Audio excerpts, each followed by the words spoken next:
Assalamualaikum warahmatullahi wabarakatuh. Selamat datang di perkuliahan Fitokimia bersama saya Irami Duma Kencana Irianto. Insya Allah dalam 7 pertemuan ke depan saya akan membersamai Anda semua dalam perkuliahan Fitokimia. Adapun rangkaian ya pembelajaran semester dalam satu semester ke depan itu nanti akan dibagi menjadi 7 pertemuan atau 7 materi sebelum UTS dan 7 materi setelah UTS atau ujian tengah semester, di mana 7 materi ini akan kita padatkan gitu ya dalam waktu 2 hari. Jadi dalam 1 hari Anda akan bertemu saya dalam 4 SKS dan besok akan bertemu lagi 3 SKS, semoga tidak bosan gitu ya. Dimana materi-materi yang akan insya Allah saya akan sampaikan, untuk materi pertama adalah pengantar fitokimia. Kita akan mempelajari tentang apa sih itu fitokimia, kemudian kita lanjutkan mengenai bahan tumbuhan atau bahan-bahan yang bisa digunakan dalam obat bahan alam gitu ya. Kemudian dilanjutkan lebih dalam mengenai metabolit sekunder, yaitu senyawa-senyawa kimia yang ada di dalam tanaman. Kemudian kita lanjutkan dengan membahas mengenai ekstraksi, ya bagaimana cara kita mengambil senyawa-senyawa aktif tersebut yang ada di bahan alam. Kemudian esok harinya akan kita pelajari mengenai metode ekstraksi, ya bagaimana cara-cara untuk menyari bahan alam. Kemudian secara spesifik kita akan pelajari mengenai ekstraksi minyak sirih, kemudian konversi dosis herbal.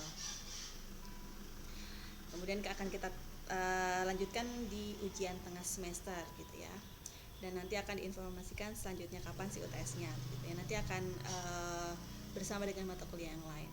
Kemudian setelah UTS nanti akan disampaikan oleh Bapak Dr. Purwanto, di mana beliau akan membahas mengenai vaksinasi bahan alam, kemudian screening fitokimia, di mana screening fitokimia akan lebih detail ya, baik itu metabolit sekunder berupa alkaloid, flavonoid, tanin, terpenoid, antrakinon gitu.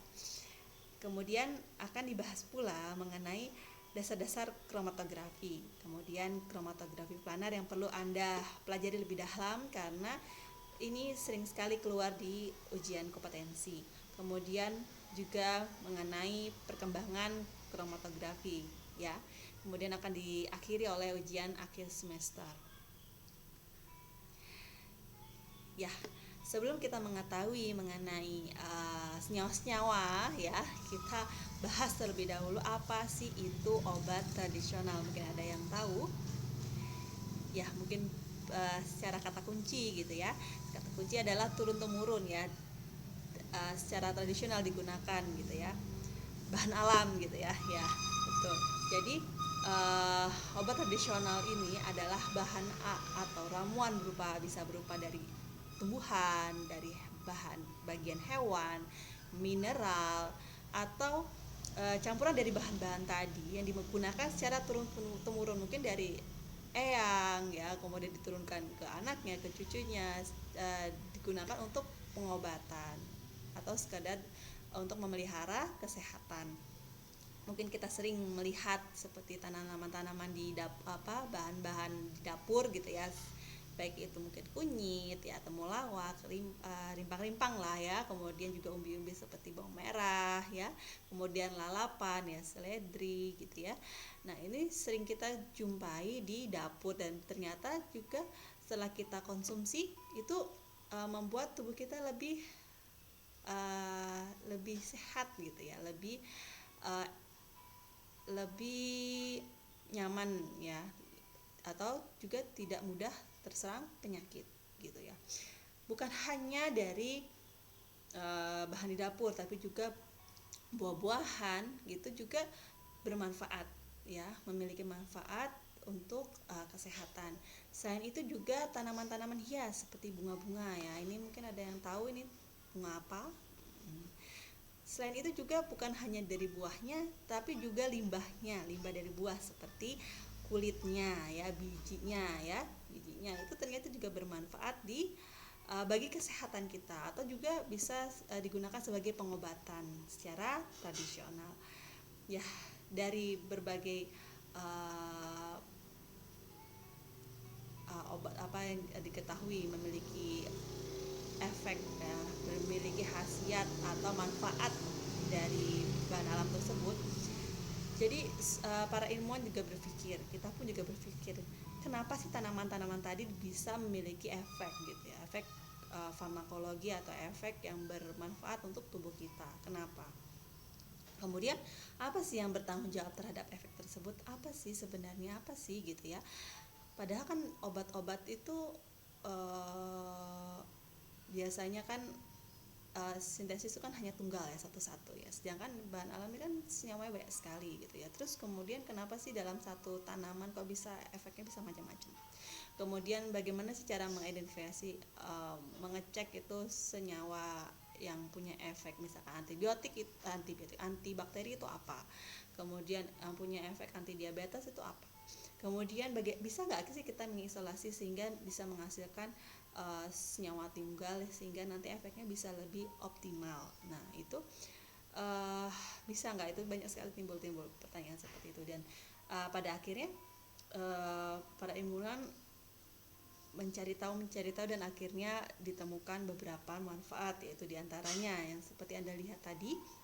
Di sini ada bagian kulit yang digunakan ya, kulit dari buah manggis ini diteliti ternyata mengandung senyawa-senyawa yang berkhasiat ya, seperti yang dinamakan santon ya, mangostin ya, dimana mangostin ini merupakan tipe baru dari histamin, dimana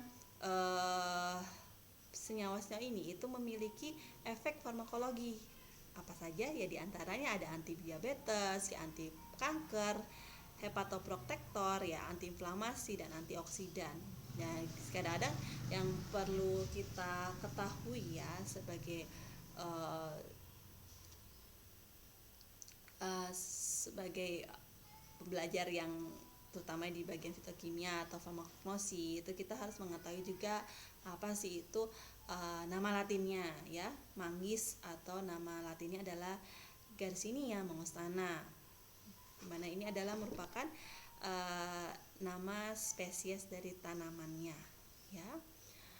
Kemudian ada lagi tadi yang saya sebutkan sebagai tanaman hias gitu, mungkin Anda sering menjumpai biasanya menghiasi di depan rumah gitu ya, ada yang namanya tapadoro gitu ya, tapadara, dimana nama latinnya adalah Catharanthus roseus, dimana ini ada bunga yang warnanya putih dan juga ada bunga yang warnanya pink gitu ya, dimana ternyata diteliti mengandung vincristin dan vinblastin, dimana suatu alkaloid indol namanya, dimana memiliki efek anti kanker. Nah, sangat luar biasa sekali ya. Ya, padahal hanya di depan rumah untuk menghiasi, tapi ternyata bagus sekali, memiliki kandungan yang bermanfaat dalam pengobatan. Kemudian ada lagi yang sering kita temui di dapur ya, mungkin ada temulawak, Curcuma santoriza. Nah, biasanya senyawa aktifnya itu mirip dengan nama spesiesnya ya. Senyawa untuk hal ini adalah santorizol gitu ya, santorizol. Ini senyawa santorizol ini memiliki efek farmakologis, diantaranya ada antifungi, antibakteri, antioksidan dan antiinflamasi yang telah dilaporkan ya secara ilmiah. Nah, kemudian ada lagi yang mungkin Anda banyak yang suka ya mengkonsumsi Stevia Apium graveolens ya, di mana di Apium graveolens ini mengandung senyawa apiin, di mana suatu aglikon apigenin, di mana memiliki efek antioksidan dan antiinflamasi. Kemudian yang ini wajib, bahan wajib saat di dapur itu apa? Bawang putih, Allium sativum. Nah, di mana Allium sativum ini mengandung senyawa kimia seperti aliin ya, di mana aliin ini nanti mengalami proses-proses oksidasi ya menjadi alisin, kemudian dialil di sulfida. Oleh karena itu karena ini prosesnya cepat ya, setelah Anda merajang atau setelah bawang itu kena pisau, nah harus segera dikonsumsi ya, karena nanti efek yang bermanfaat adalah aliinnya dan alisinnya gitu ya. Kalau Anda biarkan terus, dia akan mengalami proses oksidasi menjadi dialdehyde sulfida dan kurang bermanfaat gitu ya. Dimana aliin-alisin ini bermanfaat sebagai antioksidan, antihipertensi, antibakteri, antiinflamasi, antitrombosis yang telah dilaporkan secara ilmiah. Adapun lagi yang menarik dan perlu diperhatikan adalah biji pala, di mana biji pala atau Myristica fragans ini itu mengandung myristisin dan elemisin, di mana sifatnya itu bersifat sedatif ya, bikin ngantuk ya.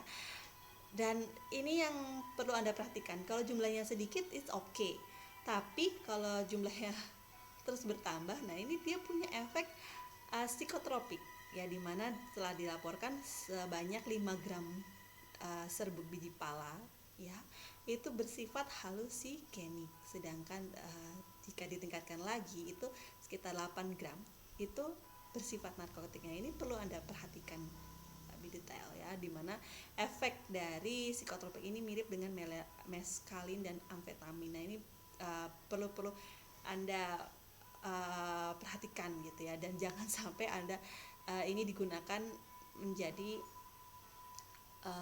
jadi bahan-bahan yang tadi efek jumlah sedikit itu bermanfaat, jumlahnya banyak itu juga malah efeknya tidak kita harapkan gitu ya. Dan ini berbahaya karena bisa disalahgunakan gitu ya. Jadi perlu Anda perhatikan. Ya, kita masuk dalam definisi fitokimia. Apa sih fitokimia? Fitokimia itu berasal dari dua kata ya, yaitu phyto dan chemical. Dimana phyto atau tanaman dan chemical itu zat kimia. Dimana fitokimia berarti artinya adalah kandungan kimia dari tanaman atau berasal dari tanaman, dimana fitokimia ini mempelajari tentang aspek kimia atau zat-zat kimia, senyawa kimia yang berkaitan dengan proses hidup dari tanaman, termasuk apa? Termasuk produksi kimia tanaman itu. Nah, di fitokimia ini, di kuliah fitokimia ini kita akan mempelajari mengenai komponen-komponen dari tanaman yang mempunyai aktivitas biologis atau efek farmakologis yang bisa bersifat mencegah ya atau menyembuhkan suatu penyakit atau hanya ingin memelihara kesehatan seperti itu. Dimana kadang-kadang juga fitokimia ini juga bermanfaat untuk memberikan rasa atau aroma atau warna gitu ya, dari suatu sajian gitu, atau juga sebenarnya bahan-bahan atau senyawa-senyawa kimia ini itu sebenarnya bermanfaat untuk tumbuhan sebagai apa? Sebagai protektor, sebagai pelindung diri dari tumbuhan tersebut gitu. Tapi ternyata bisa bermanfaat untuk manusia. Seperti itu. Nah, di mana ada penggolongan obat tradisional. Penggolongan obat tradisional itu dibagi di Indonesia, khususnya di Indonesia, karena regulasi tiap negara itu kan bisa berbeda-beda tergantung guideline-nya dari masing-masing negara. Khususnya di Indonesia, penggolongan obat tradisional itu dibagi atas 3, di mana yang pertama adalah jamu, yang kedua adalah obat herbal terstandar, yang ketiga adalah fitofarmaka, di mana ini ada melalui step-step yang lebih spesifik dan detail gitu ya. Untuk jamu, baik itu jamu obat kita singkat obat herbal terstandar adalah OHT ya, baik jamu OHT fitofarmaka itu syaratnya apa? Syaratnya harus ketiganya ini harus aman ya. Jadi untuk kita memenuhi suatu untuk kita memproduksi suatu sediaan ya berguna untuk kesehatan ya, baik itu untuk pencegahan, preventif atau pengobatan. Nah, itu harus tidaknya memiliki efikasi ya. Efikasi itu berarti memiliki efek yang diharapkan ya. Kemudian safety ya, harus aman, tidak toksik ya, sedikit bisa minimalisir adanya efek samping. Kemudian yang terakhir adalah acceptable ya, bisa diterima oleh masyarakat atau konsumennya.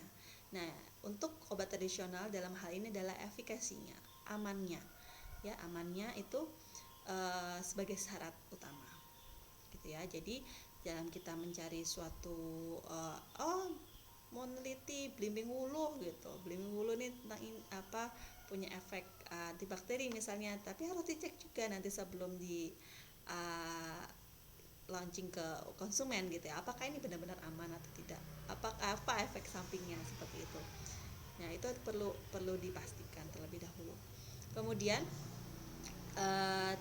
ketiga dari jenis obat tradisional yang ada di Indonesia ini itu harus memenuhi persyaratan mutu. Kemudian juga mutu di sini dalam arti ini ya, secara CPOTB, cara pembuatan obat tradisional yang baik ya, harus mulai dari personalia, bangunannya, prosesnya itu harus terjamin gitu bentuknya. Kemudian yang membedakan dari khasiat dari ketiga jenis obat tradisional ini ya, untuk jamu itu perlu adanya bukti secara empiris ya. Bukti secara empiris saja cukup kalau untuk jamu itu nggak masalah kalau untuk jamu bukti secara empiris. Kemudian kalau untuk OHT itu harus ada harus dibuktikan secara ilmiah atau praklinik ya. Sedangkan untuk fitofarmaka harus lebih tinggi lagi, jadi harus dibuktikan secara klinis begitu. Kemudian untuk jamu itu tidak kalau tidak ada ekstrak terstandar itu tidak apa-apa gitu ya. Jamu ya, misalkan jamu gendong gitu ya. Itu buktinya secara empiris gitu ya. Nah, itu masuknya jamu. Tapi kalau dia mau masuk obat herbal terstandar, nah itu bahan-bahan obat tradisional tersebut bahan baku sudah harus terstandar ya, mulai dari simplisia baku, bahan bakunya, sampai produk jadinya harus sudah terstandarisasi ya. Kemudian bagaimana fitofarmaka tentu gitu ya, bahan bakunya juga harus terstandar. Jadi yang membedakan di sini, kalau jamu tidak standar gak apa-apa, bahan bakunya tidak standar gak apa-apa. Tapi kalau OHT fitofarmaka itu harus standar ya. Bagaimana dengan bukti ilmiah? Kalau jamu itu empiris, kalau OHT itu praklinik, kalau fitofarmaka harus sampai tahap klinik gitu ya. Dan Anda perlu, walaupun di sini ada lambang gitu ya, Anda perlu mengingat-ingat ini.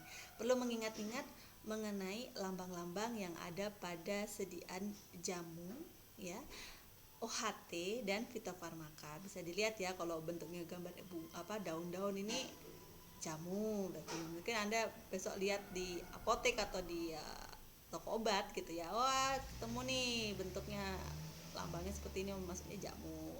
Kalau ada 3 bintang OHT, kalau banyak cabang-cabangnya ini fitofarmaka gitu. Nah seperti ini ya jamu. Nah dimana jamu ini merupakan bahan obat alam yang sediaannya itu masih berupa sintesis sederhana, misalkan irisan rimpang atau daun atau akar kering gitu ya, seperti kayak teh gitu kan. Teh itu kan sekarang, kalau dulu kan hanya dari Camellia sinensis kalau teh ya, jadi batang daun itu dirajang, dikeringkan jadi teh. Tapi sekarang udah macam-macam, sekarang udah ada kelopak bunga juga dipakai sebagai teh. Nah itu baik itu dia berupa sintesis kering atau dijual dalam bentuk cairan, itu masuknya ke jamu. Dimana kategori dikatakan jamu itu jika paling tidak udah ada 3 generasi menggunakan bahan yang sama, ternyata terbukti gitu berkhasiat gitu. Kemudian bagaimana dengan herbal? Nah herbal nih di atasnya yang tadi OHT ini di atasnya jamu gitu ya. OHT ini di atas jamu, dimana melalui uji praklinis ya. Praklinis itu bisa in vivo, in vitro. Nah in vitro itu pakai mencit atau pakai tikus gitu ya. Kalau yang in vitro, kalau in vivo itu pakai tikus. Nah, kalau in vitro itu berarti menggunakan sebagian organ atau bisa pakai cairan petri seperti di uji mikro. Nah, itu pakai in vitro. Atau pakai sel lain kanker. Nah, itu pakai namanya in vitro. Nah, itu OHT tahap itu. Tapi kalau fitofarmaka bukan hanya praklinis tapi juga sampai klinis ke uji ke manusia gitu ya. Biasanya ke laboratorium atau multicenter penelitian ya, di mana bisa menguji secara klinis ya ke manusia. Memang tahapnya sangat luar biasa dan ini juga prosesnya panjang gitu ya. Nah, ini contoh-contoh jamu yang mungkin ada di pasaran. Ini saya bukan mau promosi gitu ya, tapi saya mencari contoh-contoh produk yang termasuk jamu. Anda bisa lihat lambang-lambangnya ini ya, ada antangin gitu ya. Di sini ada jahe, ada ginseng. Ayo buat apa? Kemudian ada laksing ini. Laksing bukan bikin singset tapi bikin buang air besarnya lancar gitu ya. Kemudian ada ini, ternyata bukan hanya ada yang bentuknya permen atau bentuknya tablet, bukan hanya ada yang bentuknya kapsul, tapi juga ada yang cairan. Baik itu ada yang oral, ada yang topikal. Topikal nih seperti minyak kayu putih ya, ada yang bentuk sirup ya. Sirup itu ada yang di bentuk botol, ada yang bentuk saset. Nah, kemudian contoh obat herbal terstandar OHT. Di sini ada yang ini ya, contohnya lelap ini ya, masuk OHT. Kemudian ada mastin ya, mastin ini dari kulit buah manggis. Kemudian ada diapet ya, dari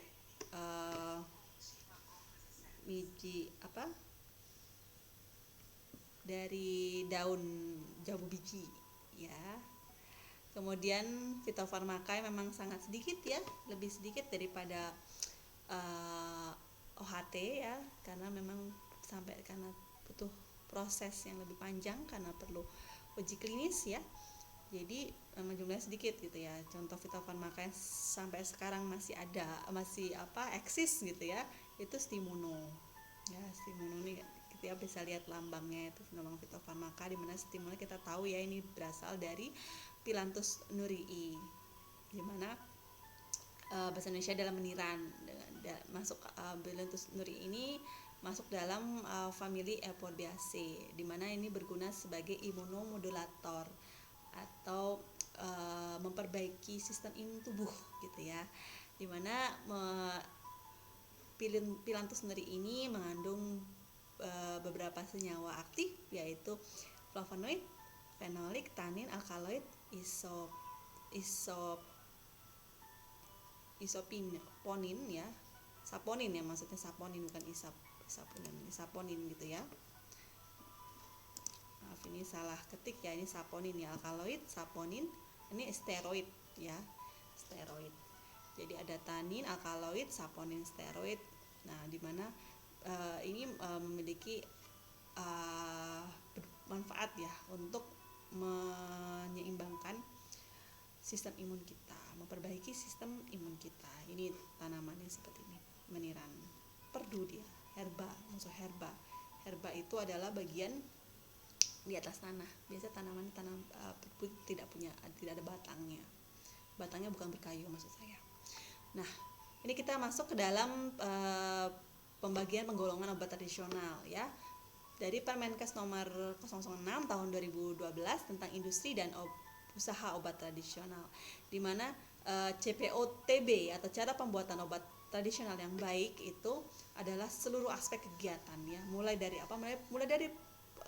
seluruh aspek kegiatan ini, mulai dari penyediaan bahan baku ya, mulai dari penyediaan ya, bukan hanya bakunya ada, dari mulai penyediaan bahan baku hingga nanti menghasilkan suatu produk, itu adalah seluruh aspek kegiatan gitu, dari mulai dari penyediaan bahan baku, produksi gitu, sampai launchingnya itu adalah seluruh kegiatan dari pembuatan obat tradisional itu. Dimana ini tujuannya untuk apa? Tujuannya untuk menjamin agar produk yang dihasilkan senantiasa memenuhi persyaratan mutu yang ditetapkan sesuai dengan tujuan penggunaannya. Dimana di Indonesia sendiri industri obat tradisional itu dibagi atas beberapa, ya. Ada yang namanya IOT, industri obat tradisional, ya. IOT atau industri obat tradisional ini ada produknya apa, ya. Dimana industri ini memproduksi semua bentuk sediaan obat tradisional, ya, semua bentuk obat tradisional ini adalah masuk kategori industri obat tradisional. Misalkan Anda ingin membuat industri di mana hanya ingin memproduksi ekstrak gitu ya sebagai produk akhirnya, itu Anda bisa membuat industri ekstrak bahan alam atau disingkat dengan IEBA. Ya, ini hanya memproduksi ekstrak saja.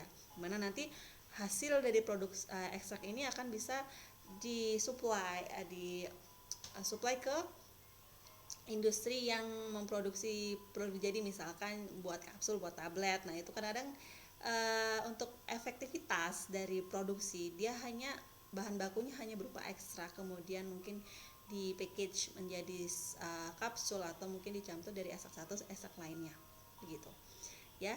Jadi untuk memproduksi ekstrak Anda bisa buat namanya IEBA gitu ya.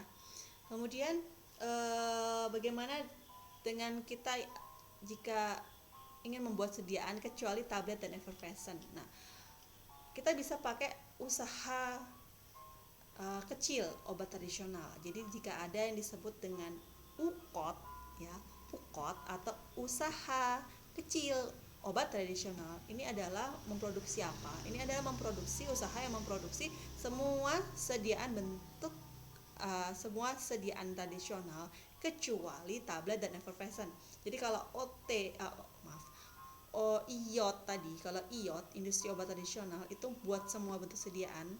Kalau yang UKOT itu semua kecuali tablet dan effervescent. Jadi kalau IOT bisa jadi buat tablet dan effervescent, ya. Kayak apa? Contohnya bintang 7 itu ya, kan ada ya. Bintang 7 itu kan ada buat effervescent juga ya. Nah, itu masuknya industri obat tradisional.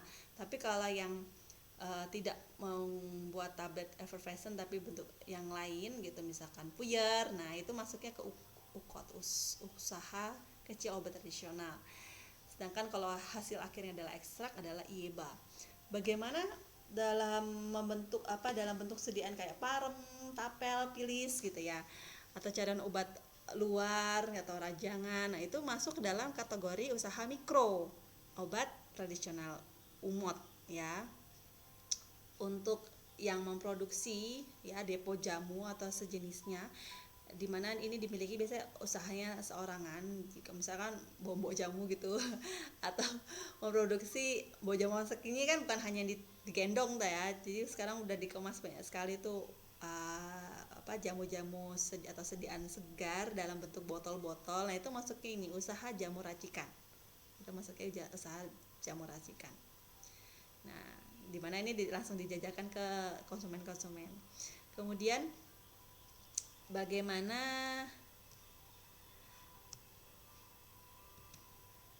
dengan usaha yang hasilnya adalah bentuk cairan di mana dibuat segar. Oh ya. Ya, ini baru kalau bok jamu tadi masuk ke ini usaha jamu gendong. Ya, dimana langsung dijajak, bentuknya mesti cairan dan jamu segar, ini masuknya ke jamu gendong, langsung dijajakan dijual langsung ke pihak konsumen, itu masuknya usaha jamu gendong. Tapi kalau jamu racikan tadi itu usaha perorangan juga, tapi itu melakukan pencampuran dari sediaan jadi atau sediaan segar ya.